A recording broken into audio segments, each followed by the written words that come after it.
Bonjour et bienvenue dans La Voix est libre. Dans 15 jours exactement, vous serez appelés à voter pour élire votre maire. Et pour plus de 70 000 d'entre vous, ce sera à Amiens, où ce premier tour des municipales voit s'affronter cette liste, 7 candidats. La toute dernière équipe à se lancer. Le Parti sensible sera avec nous, un peu à part, comme son programme.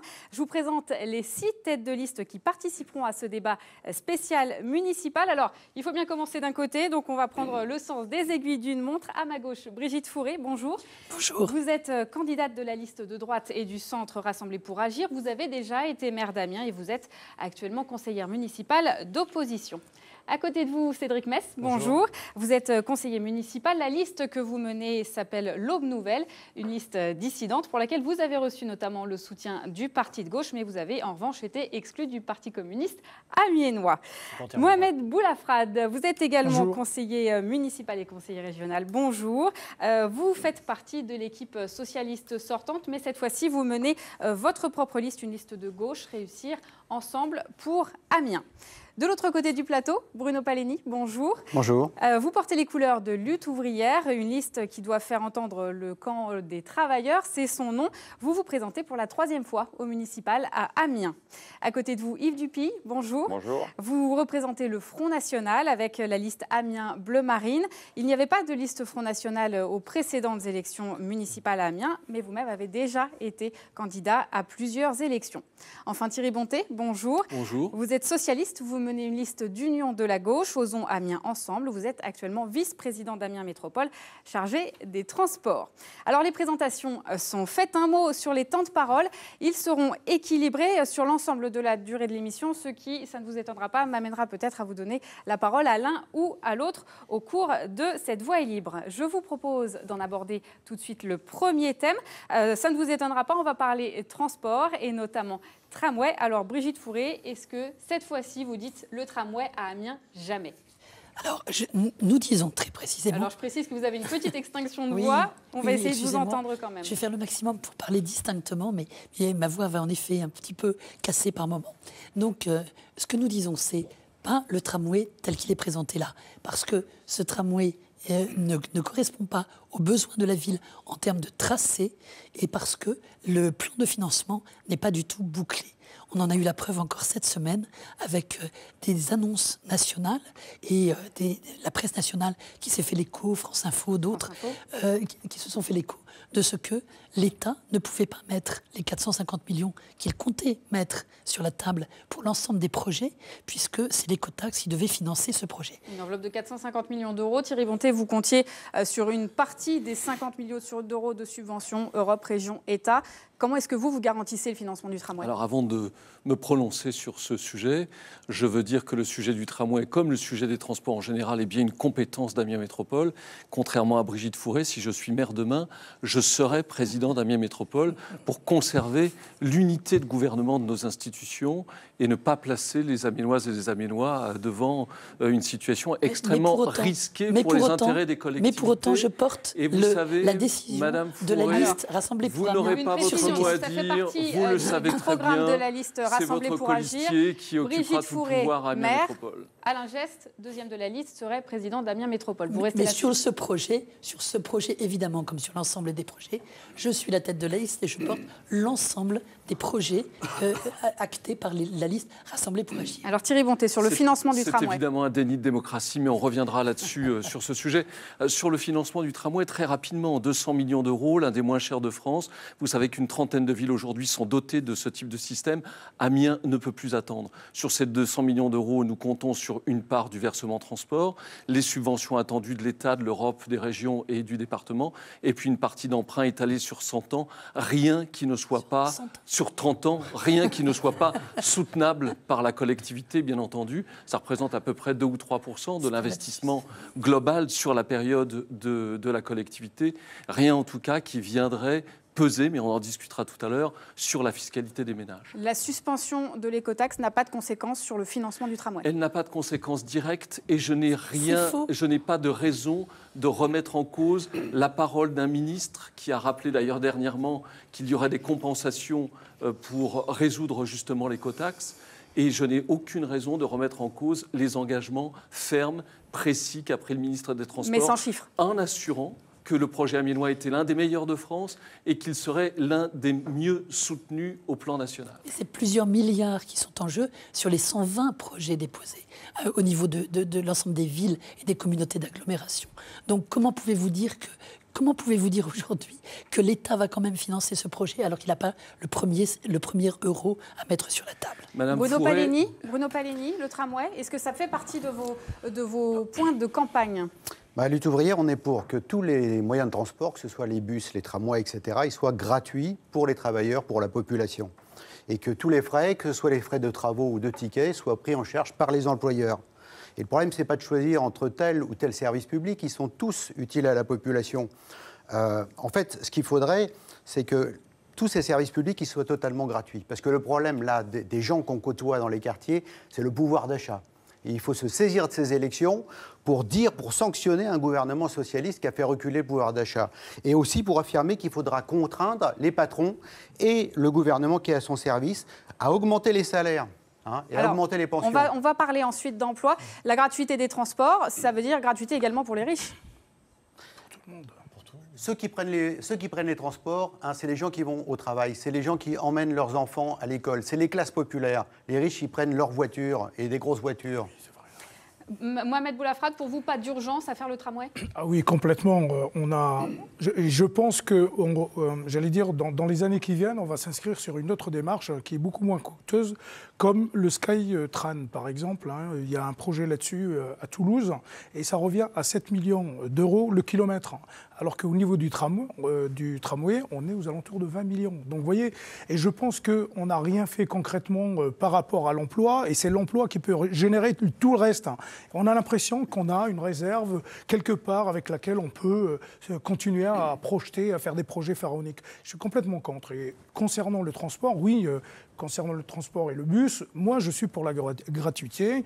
Je crois qu'aujourd'hui ça s'étale sur le plan national. Il y a déjà une douzaine de villes qui sont inscrites dans cette démarche. Et moi je m'inscris complètement pour la gratuité. Et je rejoins complètement monsieur qui disait que c'est vrai que le transport, en gros, ça concerne effectivement les gens populaires, les gens, j'allais dire, qui ont besoin de se déplacer pour aller vers le centre-ville et pouvoir faire, j'allais dire, tout ce qu'ils ont à faire dans la journée. Cédric Mess, la gratuité des bus, c'est l'un de vos axes de campagne principaux. Oui, c'est nous qui l'avons lancé au départ. Et cette gratuité, elle est vraiment nécessaire aujourd'hui parce qu'elle va donner de l'oxygène aux Amiénois, que ce soit au niveau du pouvoir d'achat, mais aussi au niveau du déplacement.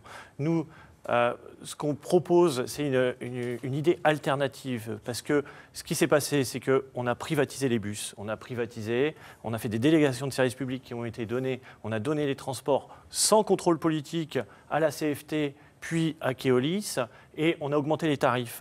Or, en Assemblée, quand je protestais contre ces augmentations de tarifs, eh bien, j'ai trouvé cette idée alternative qui se fait dans plus de 20 villes en France, et notamment à Aubagne, qui est une ville communiste et qui a plus de 100 000 habitants. Et c'est une expérience qui marche, parce qu'il faut relancer la fréquentation, il faut refaire les lignes de manière à ce que tous les quartiers soient unis entre eux. Et aujourd'hui, c'est une catastrophe et c'est une fuite en avant du Parti socialiste aujourd'hui. C'est à chaque fois, on essaye de faire avancer les choses et on se dit, bon, allez, on va aller dans plus de modernité, alors qu'en fait, ce tramway est inadapté et que la vraie modernité aujourd'hui, c'est la gratuité.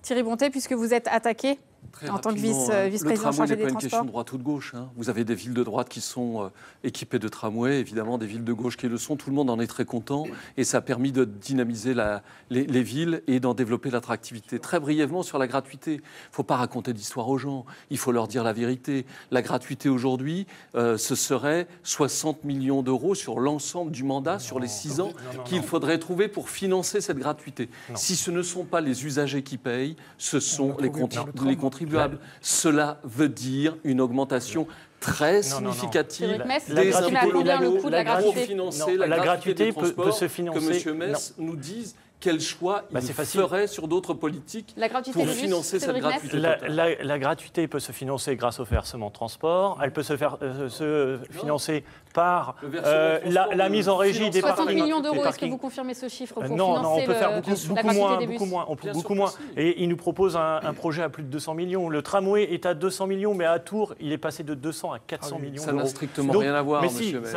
Vous comparez des choses incomparables. Mais non, et vous ne tenez jamais compte du coût environnemental. C'est ça. On utilisera moins sa voiture, on polluera beaucoup moins et on sera beaucoup moins dans les embouteillages.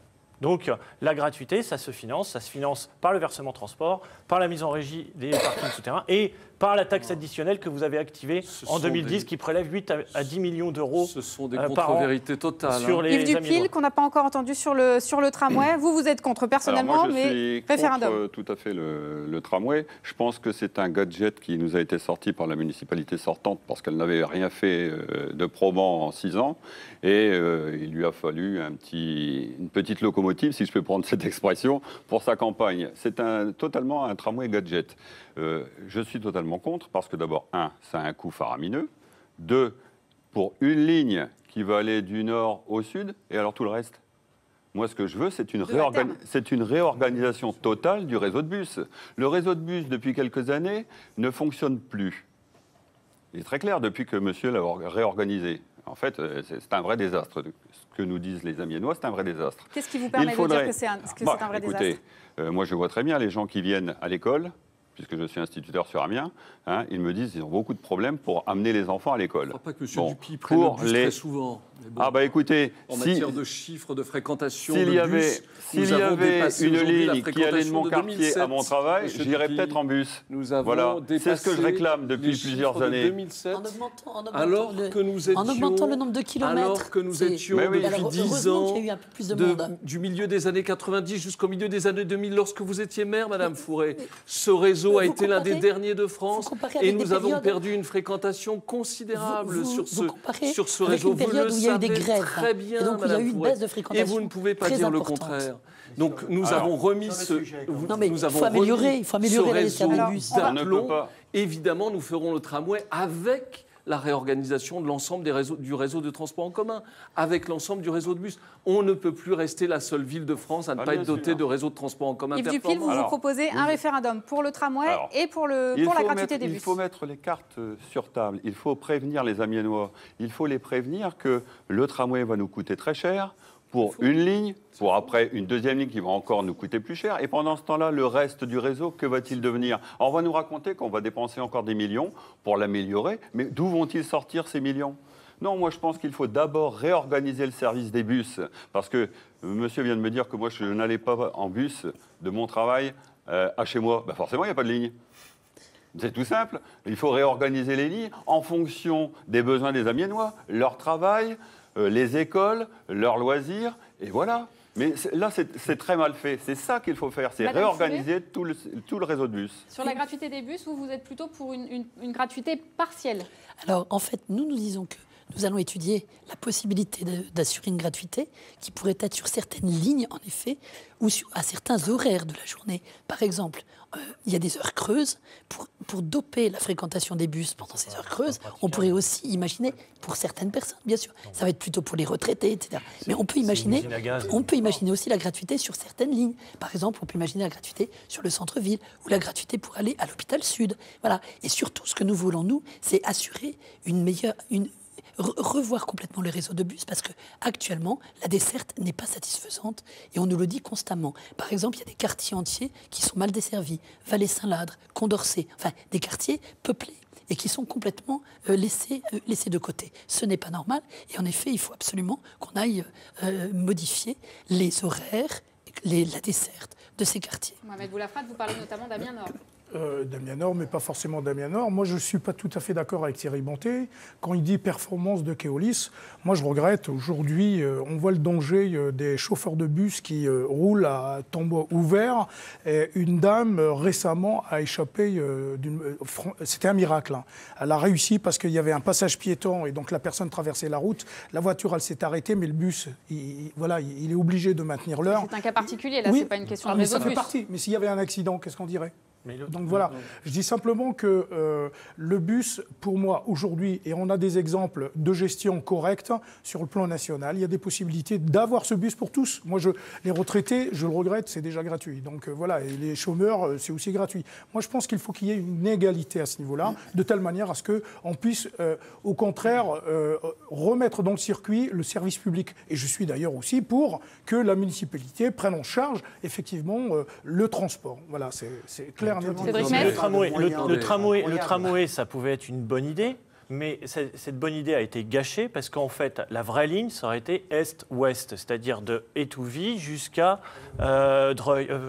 Longo. Pardon. Là, ça permet de desservir l'hôpital sud, la cité universitaire, la gare. C'est la ligne la plus rentable. Et en fait, ils nous ont ressorti le tramway il y a un an et demi. Tout ça parce que non, mais vous n'avez pas pu faire le tramway parce que vous avez fait la citadelle. Vous avez fait la citadelle. On va laisser parler Cédric Mess. Non, mais je peux parler. Donc, vous n'avez pas pu faire le tramway. C'était quand même une promesse qui a été faite, émise en 2008. Et ce tramway n'a pas été fait parce que vous avez choisi de faire un projet pharaonique qui est la citadelle et qui coûte des millions d'euros. Et que là, vous allez nous entraîner dans la citadelle plus le tramway, ce qui va affaiblir totalement nos ressources fiscales pour pouvoir financer, par exemple, des projets à dimension humaine comme la gratuité des bus. C'est qu'une question de coût, finalement, le tramway.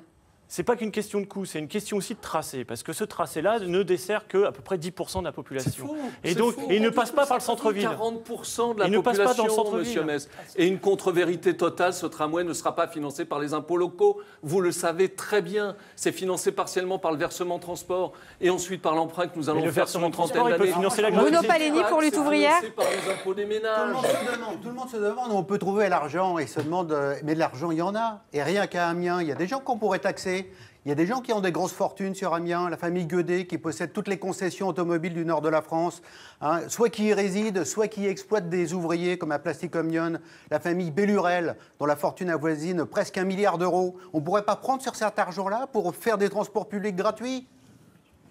De toute façon, moi, ce que je voudrais ajouter, c'est que sur les documents fournis par la mairie et par Amiens Métropole, il apparaît très clairement qu'on passe de 4 millions d'euros à 8 millions d'euros pour la compensation entre le passage. Vous avez voté pour. Mais attendez, on ne sait toujours pas précisément quelle est votre position sur ce sujet. Vous étiez pour le projet au départ, madame. Vous n'avez pas le droit de me répondre ça. Je vous dis, la gratuité, un coup vous êtes oui, un coup vous êtes on va laisser répondre madame Fourré. On va laisser répondre Brigitte Fourré. Non, mais si vous gérez les finances de la ville comme je le vois dans les documents, je comprends à ce moment-là et j'ai les plus grandes inquiétudes. Vous avez évolué, madame Fourré, par rapport à l'idée du tramway. Je redis par rapport à ce que disait M. Paleni, dans les documents fournis par Amiens Métropole, 4 millions d'euros aujourd'hui de compensation qui doit être fourni par Amiens Métropole, 8 millions demain avec le tramway. Et ça, M. Bonté se garde bien de le dire. Vous savez combien ça représente du budget ? C'est même pas 2% du budget global, madame Fourré. Quand vous dites que ça ne change rien, c'est là que ça ne va pas. Expliquez-moi comment 30 villes en France ont pu se payer un tramway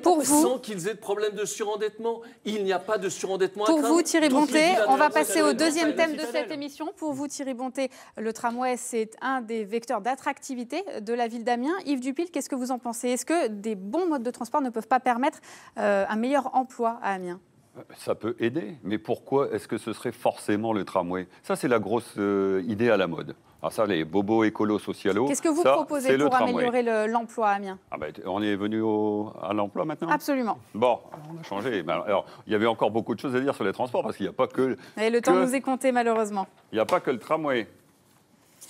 Alors, pour ce qui est... Alors, l'emploi sur le bassin amiénois, on est à 12,5%. C'est 2 points de plus qu'au niveau national. Qu'est-ce que vous proposez pour remédier à cette situation ? Écoutez, d'abord, il faut quand même dire une chose. C'est que la mairie n'est pas la principale responsable de la situation économique de la France. Bien, il faut quand même être conscient que le maire n'a pas tous les pouvoirs en ce domaine. Il faut quand même le dire aux Amiénois, parce qu'il y en a qui s'imaginent... Alors, ça veut dire que le maire ou la métropole ne peuvent pas agir pour améliorer l'emploi ? Alors lui, il doit faire son possible, son maximum pour l'attractivité de la ville. Et donc, les infrastructures, qu'elles soient routières, qu'elles soient de terrain pour offrir aux entreprises, que ce soit les friches industrielles qu'on doit réaménager, tout ça, ça doit permettre aux industries, aux entreprises de venir s'installer. Bien, la fiscalité aussi locale peut jouer là-dessus, bien sûr, mais il faut quand même dire que ce soit la droite ou la gauche qui nous a gouvernés au niveau national, c'est quand même eux les grands responsables de la situation économique.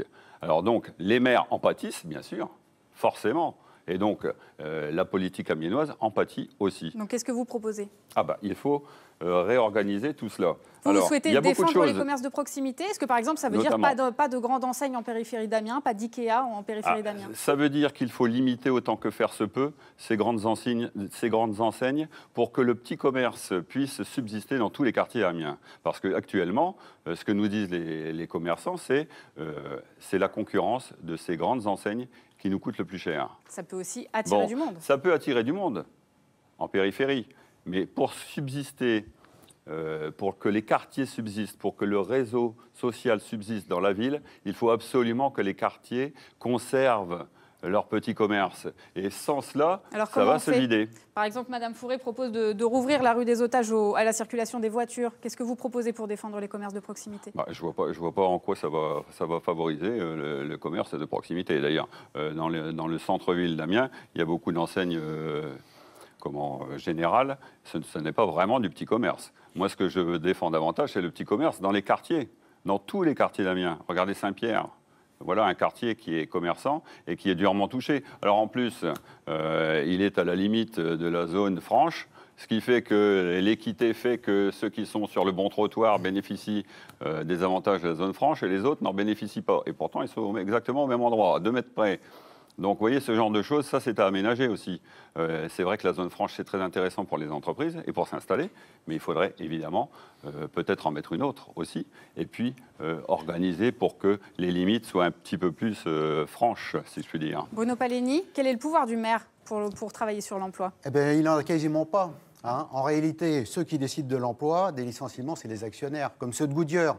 Alors moi, j'étais sur le parking lorsque François Hollande et Arnaud Montebourg sont venus promettre l'interdiction des licenciements boursiers. Tout ça, c'était de la poudre aux yeux, c'était pour la campagne électorale. Et maintenant, les uns et les autres viennent nous refaire les mêmes promesses, avec moins de moyens. Comment est-ce que vous voulez qu'on puisse croire que vous allez créer réellement de l'emploi? On a vu des élus de gauche participer aux manifestations pour soutenir les Goodyear. Est-ce que c'est quelque chose qui est légitime, selon vous, pour un maire? Oui, ça peut être légitime pour un maire d'être du côté des travailleurs en lutte. Et le seul moyen, de toute façon, d'arrêter les licenciements, ça sera de les interdire. Les actionnaires multimillionnaires de Goodyear, avec leurs petites économies, ils se rachètent un trust comme Dunlop et après ils jettent 1000 ouvriers à la porte. Là, c'est un programme national que vous nous proposez. Oui, c'est un programme national, parce qu'il y a une certaine duperie à nous dire que ces élections elles n'ont pas de portée nationale. Si demain, les grandes villes elles sont de nouveau remportées par la gauche, on dira que c'est la population qui soutient les mesures anti-ouvrières du gouvernement. Si c'est la droite qui est élue, on dira qu'il faut que Sarkozy revienne avec ses mesures anti-ouvrières. Alors pourquoi vous présentez si vous portez un programme national?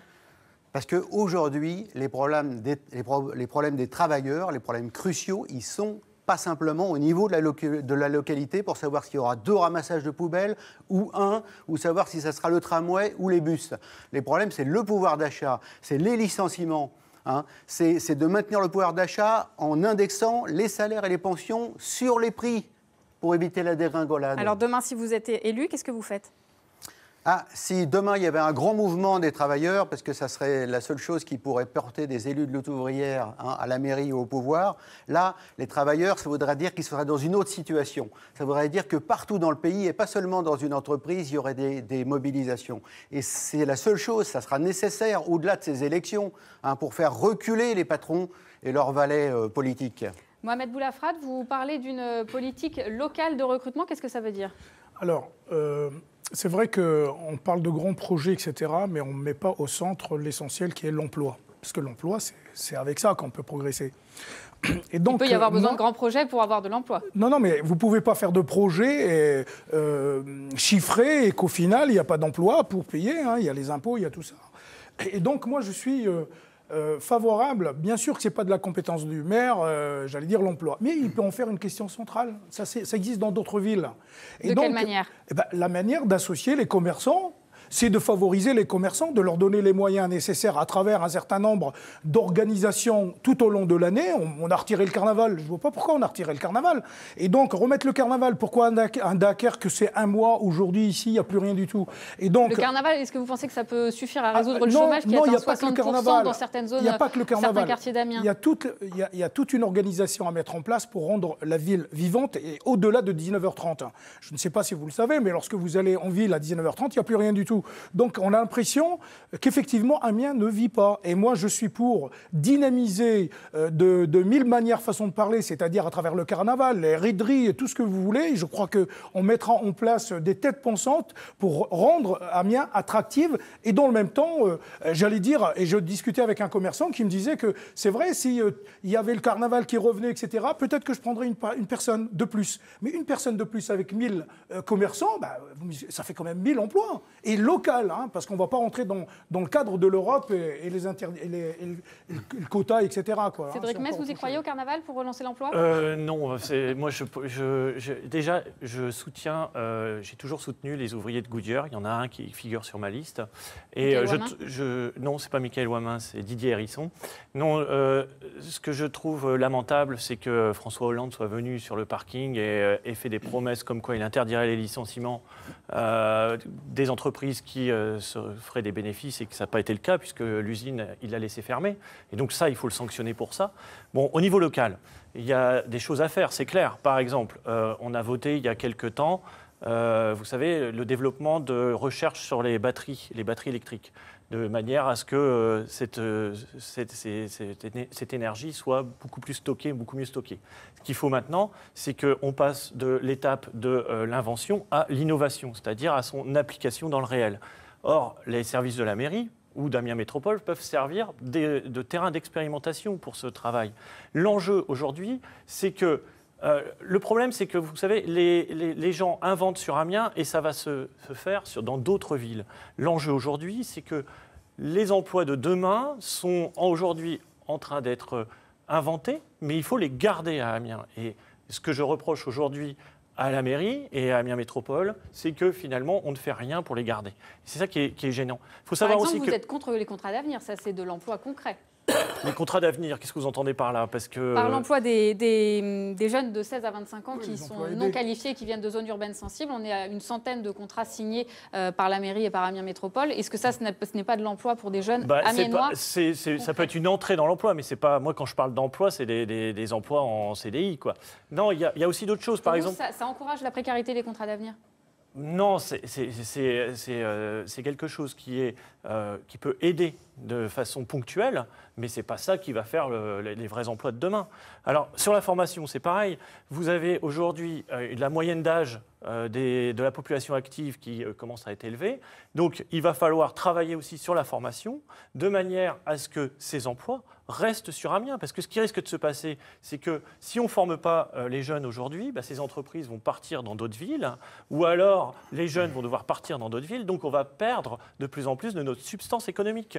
Et quand on voit l'emploi, regardez ce qui s'est passé à Goodyear, parce que ça va avoir les 1200 emplois plus les 1200 en sous-traitance, ça va avoir un impact négatif sur notre économie, parce qu'on aura moins de recettes. Et c'est pour ça que toute cette passivité qu'on a eue pendant ces 6 ans, eh bien, il va falloir en finir avec et relancer l'économie.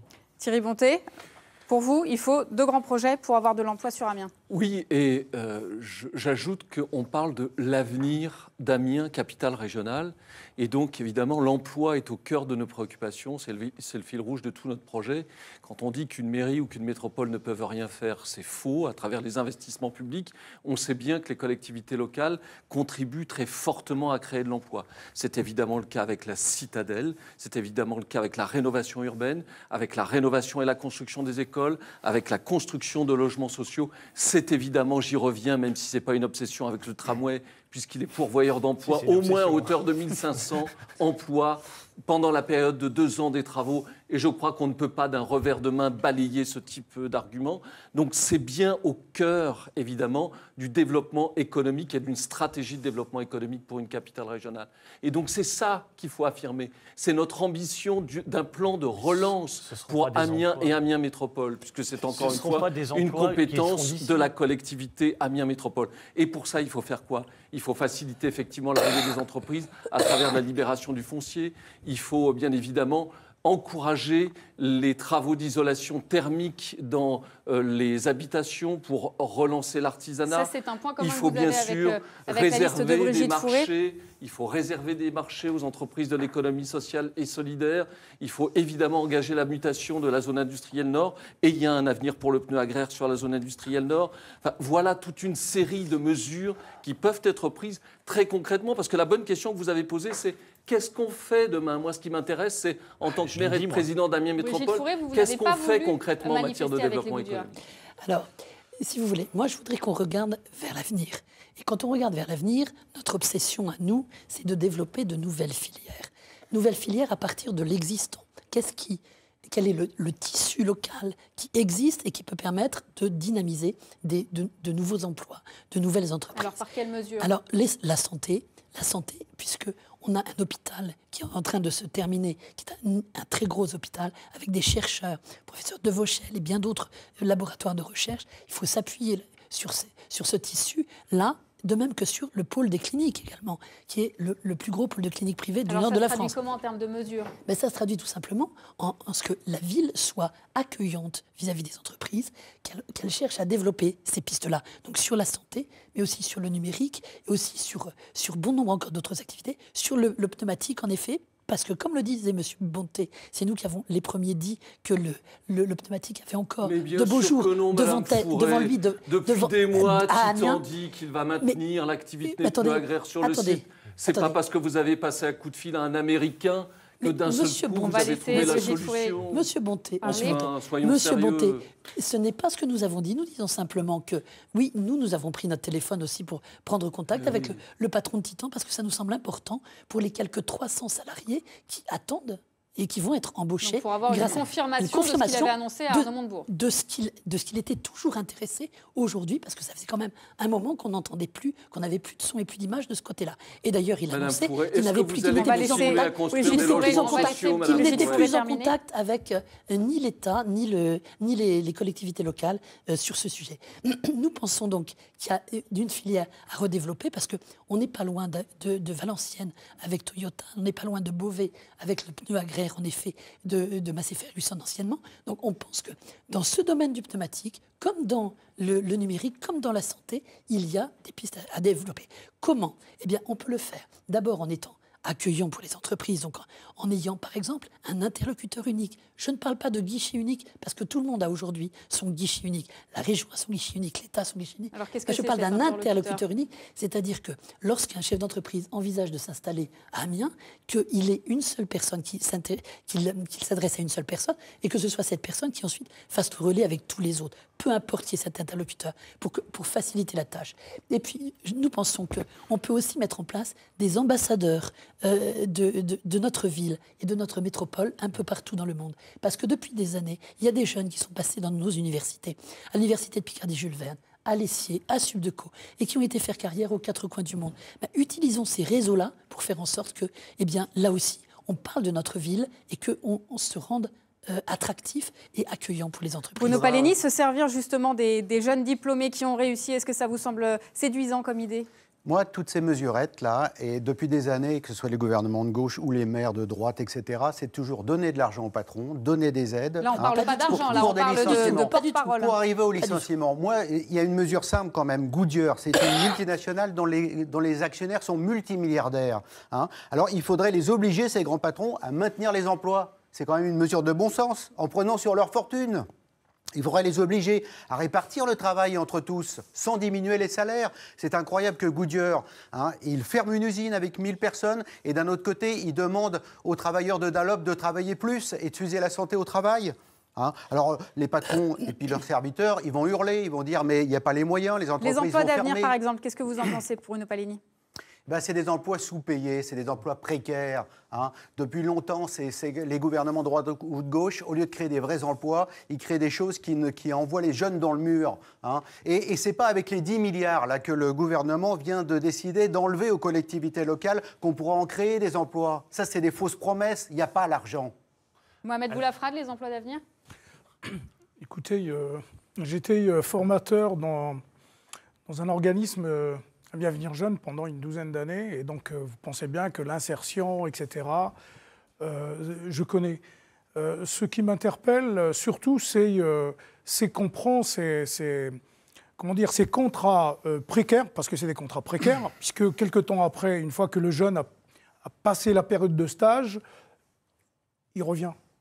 Alors, on le place en entreprise, et puis 6 mois après, 1 an après, il revient. Donc, effectivement, il ne peut pas construire sa vie, il ne peut pas acheter de maison, il ne peut rien faire. Et ça s'accentue. Donc, c'est pour ça que je dis, effectivement, qu'il faut partir vers un emploi vraiment solide. Ça va demander du temps pour mettre ça en place. Effectivement, ce n'est pas une baguette magique, ça, c'est impossible. Mais je pense qu'il y a matière à faire, il faut être imaginatif. Et moi, je pense qu'on peut réussir à créer de l'emploi, et de véritables emplois. Voilà, ce n'est pas pour faire des contrats d'avenir et des CIVP, etc. Ça suffit, quoi. Je veux dire, il faut arrêter avec ça. Yves Dupill, vous nous avez parlé des commerces de proximité. Est-ce que des grosses entreprises, de gros sièges sociaux ne peuvent pas aussi attirer de nouvelles entreprises et créer de l'emploi ? Elles peuvent, mais bien entendu, les grosses entreprises, j'allais un peu abonder dans le sens de mon voisin. C'est vrai que c'est de l'entreprise capitaliste, et donc eux, ce qui les intéresse, c'est la rentabilité. C'est pas du tout l'emploi. Donc ça peut permettre de maintenir une entreprise à flot. Ça peut, oui. Alors, comme les emplois d'avenir, vous avez parlé des emplois d'avenir, c'est de l'emploi précaire. Bah, tout est dit dans ces 2 mots. C'est de l'emploi, donc ça aide les gens momentanément. Ça met le pied à l'étrier. Voilà, et encore, des fois, ça ne fait que pour monter et redescendre tout de suite. C'est précaire, ben voilà. Les gens ne peuvent pas, comme l'a dit M. Boulafrade, ne peuvent pas s'installer, ne peuvent pas vivre décemment parce qu'ils sont dans un emploi précaire. Alors, d'emploi précaire en emploi précaire, ils vont être précaires jusqu'à quel âge maintenant ? À 30 ans, il y a encore des emplois précaires ? À 35 ans, il y a encore des emplois précaires ? C'est pas normal. Donc ça, c'est pas de l'emploi, ça, c'est du saupoudrage de mesures qui permettent de cautériser un petit peu la plaie du chômage pour pas que les gens se révoltent. Mais en fait, c'est pas de l'emploi, ça. Sinon, ils étaient dans les grandes entreprises, ils étaient à Magneti Marelli, ils étaient à Goodyear. Alors les patrons, ils ferment parce qu'ils disent on n'a pas d'argent. Eh bien, qu'ils nous donnent, qu'ils nous chichent, qu'ils nous fassent voir les comptes des entreprises. On va parler d'argent dans un instant parce qu'on va parler fiscalité. Sinon, je voudrais dire quand même qu'on peut créer des scopes, des sociétés de coopératives participatives qui vont permettre, parce qu'il y a des besoins et les gens qui sont laissés de côté, qui sont laissés au chômage, eh ben, c'est du gâchis. Et il y a des gens qui voudraient avoir le soutien de la mairie pour faire des choses, pour réaliser des sociétés et qui ne soient pas forcément orientés vers les profits. Ce sera le mot de la fin pour ce thème-là. On va poursuivre cette émission en parlant de la 7e liste déposée à Amiens. Une liste inattendue, celle du parti sensible.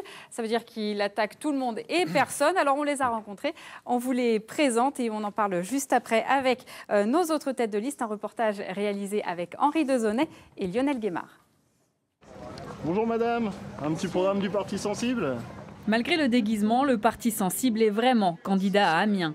Une liste complète, 55 personnes rassemblées derrière un certain Usé et qui propose de rapprocher la Terre du Soleil dès septembre pour éradiquer l'hiver ou encore d'ériger un monument aux morts de rire. Ils ont un message. Et surtout, ne votez pas blanc, votez parti sensible. Mais vous n'avez jamais voté ? Bah non. Pourquoi faire ? Ne cherchez pas la cohérence, le programme est en décalage, mais la démarche est politique selon ce groupe d'artistes.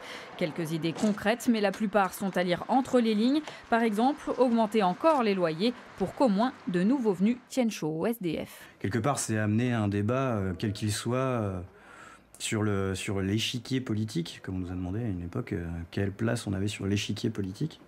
Alors nous, on est un peu au-dessus. Pour aller au bout de l'idée, il a fallu beaucoup de paperasse, du temps pour créer des vidéos, des tracts qui jouent avec les mots.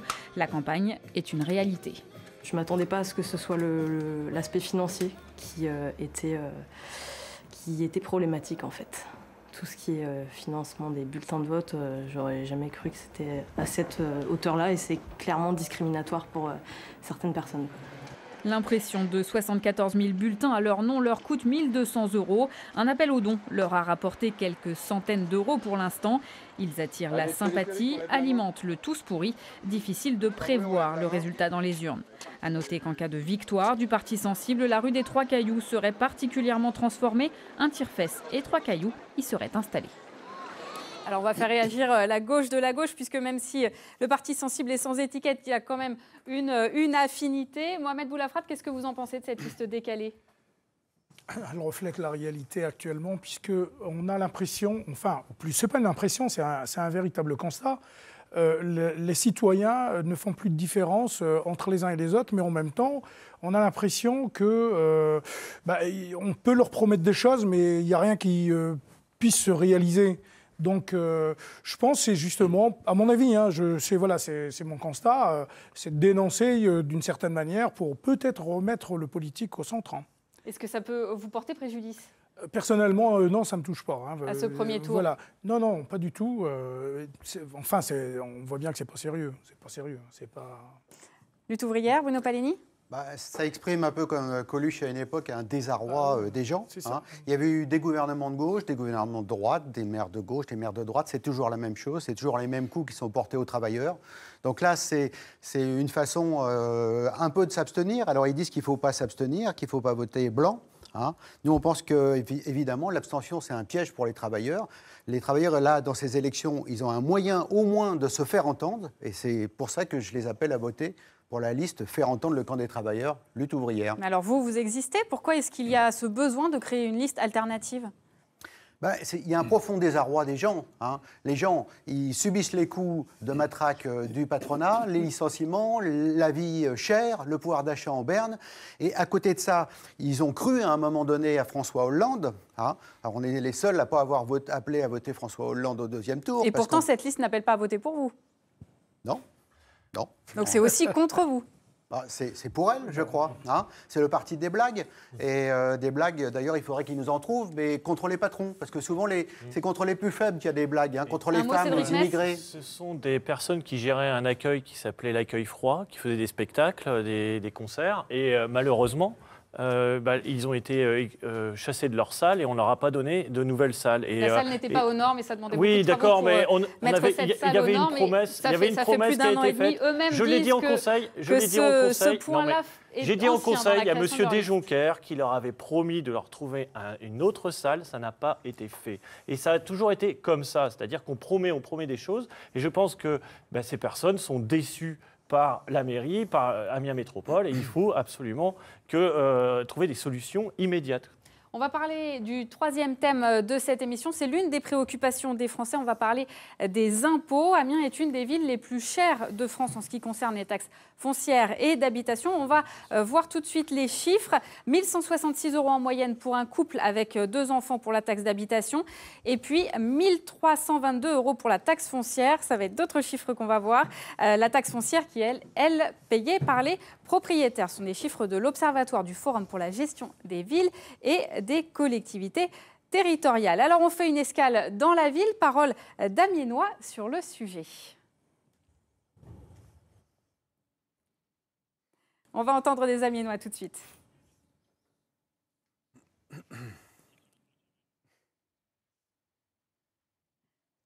Alors ça, c'est le détail du calcul de la taxe d'habitation. Mais ce qu'on voudrait, ce sont les citoyens.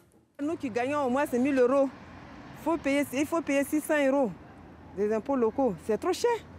Est-ce que vous savez à quoi ça sert les impôts locaux ? À rénover la ville, à tout un tas de choses pour la ville, à faire tout un tas de choses pour la ville, oui. Vous savez comment c'est calculé ? Non, pas du tout, non. Ils financent ce que le privé ne financera jamais. Les entreprises privées ne financeront jamais un certain nombre de choses qui ne rapportent rien. On l'a entendu, les impôts, c'est cher, on ne sait pas toujours comment c'est calculé et à quoi ça sert. Et pourtant, c'est l'un des points qui revient dans les programmes de campagne, preuve que c'est une idée qui compte. Brigitte Fourré, vous vous engagez à ne pas augmenter les impôts ? Oui, nous nous engageons à ne pas augmenter les impôts à la ville et à la métropole. Et si je le précise, c'est parce que dans le mandat précédent, le maire s'était engagé à ne pas augmenter les impôts et il a dit qu'il avait respecté. Or, il a augmenté les impôts à la métropole. C'est la raison pour laquelle nous précisons à la ville et à la métropole, parce que la pression fiscale devient absolument épouvantable. Thierry Bonté, une réponse là-dessus ? D'abord, Mme Fourré n'aura pas son mot à dire à la métropole, et elle le sait très bien. Mais ensuite, nous avons eu à faire face à la en 2010 à la suppression de la taxe professionnelle. La suppression de la taxe professionnelle, il faut que chacun le sache, ça a été 30 millions € en moins par an qui n'ont pas été compensés entièrement par les autres mesures qui ont été prises pour assurer de la ressource fiscale. C'est bien la raison pour laquelle nous avons mis en place la taxe additionnelle. Vous le savez très bien, Madame Fourré. Non, nous n'avons pas pu, faire autrement. Absolument. Vous le savez pertinemment. Monsieur Et nous prenons... Ça représentait 80 € par ménage. Absolument. Supplémentaire. Nous prenons l'engagement de ne pas augmenter les impôts des ménages, effectivement, pendant le prochain mandat. J'en prends aujourd'hui l'engagement solennel. Mais ça a été dit dans le mandat précédent et ça n'a pas été tenu. Yves Dupil, c'est également votre engagement de ne pas augmenter les impôts? Oui, ça fait partie de la charte d'action municipale que tous les candidats amiables et marines s'engagent à suivre. C'est-à-dire que la municipalité refuse toute augmentation de la fiscalité pendant toute la durée du mandat. Comment est-ce que vous financez des projets? C'est simple. D'abord, on doit être comptable de tout, du moindre centime qui est donné par les Amiénois. Par conséquent, il faut avoir une gestion rigoureuse de tout l'argent qui entre. Ça, c'est une chose importante. Alors, ça passe. Les comptes. Oui, mais tenir les comptes, entre guillemets, ça veut dire savoir l'utiliser, l'argent, à bon escient. Alors, j'explique. D'abord, il faut maîtriser les dépenses de fonctionnement. Et donc, il faut s'engager à ne pas les augmenter, quitte à réorganiser les services, quitte à réorganiser le personnel pour que le rendement du travail soit plus favorable. Par exemple, vous proposez de renforcer la police municipale. Comment vous faites sans mettre la main à la poche? Alors, je n'ai pas dit forcément de renforcer la police municipale, j'ai dit de changer son mode d'action, mais effectivement, de toute façon, il y a certains domaines dans lesquels il faut intervenir. Bon, et il y a certains domaines dans lesquels... Pas de policiers municipaux supplémentaires, pas de nouveaux commissariats, pas de vidéosurveillance supplémentaire. J'ai dit qu'il fallait absolument que les commissariats municipaux soient ouverts beaucoup plus longtemps, parce que c'est pas sérieux quand on voit un poste de police municipale qui ferme à 18h, vous êtes cambrioleur, vous commencez à 18h02. Non mais il faut être sérieux. Il faut également que les policiers municipaux soient au contact de la population, soient pas en train de mettre des PV à longueur de journée, mais qu'ils soient dans les quartiers. Ça se paye une amplitude horaire. Voilà, mais oui, c'est bien pour ça qu'il faut faire des choix dans une municipalité. Et donc il faut rigoureusement entretenir cela, c'est-à-dire qu'il faut gérer au centime près pour prendre là où on peut et donner là où il faut. Mohamed Boulafrade, est-ce que vous vous engagez à ne pas augmenter les impôts également? La liste Réussir ensemble pour Amiens, effectivement, s'engage à ne pas augmenter les impôts, au même titre que vient de le dire Thierry Bonté. Voilà, je donnerai les mêmes explications que Thierry Bonté. En tous les cas, mon cheval de bataille, c'est l'emploi. Et si effectivement l'emploi porte ses fruits, il n'y a pas de raison, j'allais dire, ensuite d'être beaucoup plus à l'aise et sans pour autant, j'allais dire j'augmente ou je diminue l'emploi, la fiscalité. Alors comment est-ce que vous financez vos projets? Par exemple, la gratuité des bus, on y revient? Écoutez, il faut savoir que le budget, il est voté annuellement, d'accord, un budget primitif. On a un budget concernant le transport de bus qui est voté, il n'y aura pas d'augmentation par rapport à ça. Alors où est-ce que vous retirez de l'argent pour remettre ailleurs? Écoutez, M. Yves Dupuis a parlé de réaménagement. Effectivement, si l'on regarde aujourd'hui le fonctionnement de la ville d'Amiens et son personnel, je crois que beaucoup se plaignent pour dire qu'ils ne sont pas forcément là où ils devraient être et donc beaucoup plus rentables. Vous venez de parler de la police municipale. Il n'y a pas besoin d'embaucher parce qu'à l'époque, il y avait donc les gardiens de parking, etc., qui sont devenus policiers municipaux. Donc on peut réorganiser et donc pas forcément rajouter de l'argent.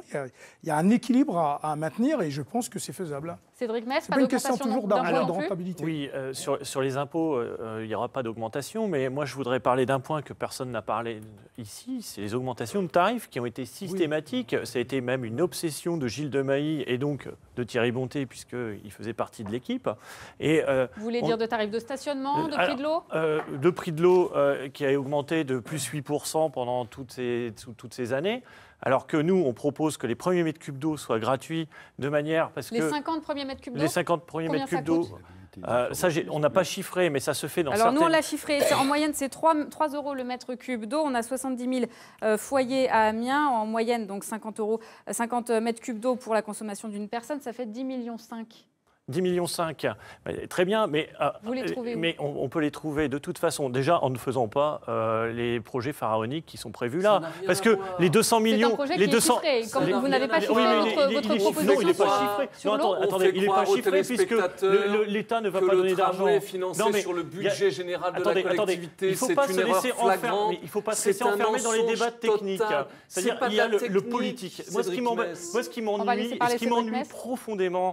m'ennuie profondément dans toutes les assemblées qu'on a, c'est qu'à chaque fois, on me répond technique. Gilles de Mailly, je lui en ai parlé. Argent. Oui, mais Gilles de Mailly, je lui parle de cette gratuité des premiers mètres cubes d'eau. Il me dit je suis d'accord avec toi, mais techniquement, je ne peux pas. Il faut arrêter avec ça. On peut trouver l'argent là où il est. Et par exemple, la taxe additionnelle qui prélève 8 à 10 millions d'euros de plus depuis 2010 sur les habitants de la métropole, eh bien, là, ils servent à financer la citadelle. Cette citadelle dont l'utilité est à remettre en cause. Bon, on sera obligé de la faire. Mais dès que cette citadelle sera finie, eh bien, on aura ces 8 à 10 millions d'euros pour faire ces projets à dimension humaine. Je rappelle qu'en 2008, le slogan de la liste, c'était « L'homme avant le béton ». On va laisser la parole à Thierry Bonté. Oui, non, mais Très vite.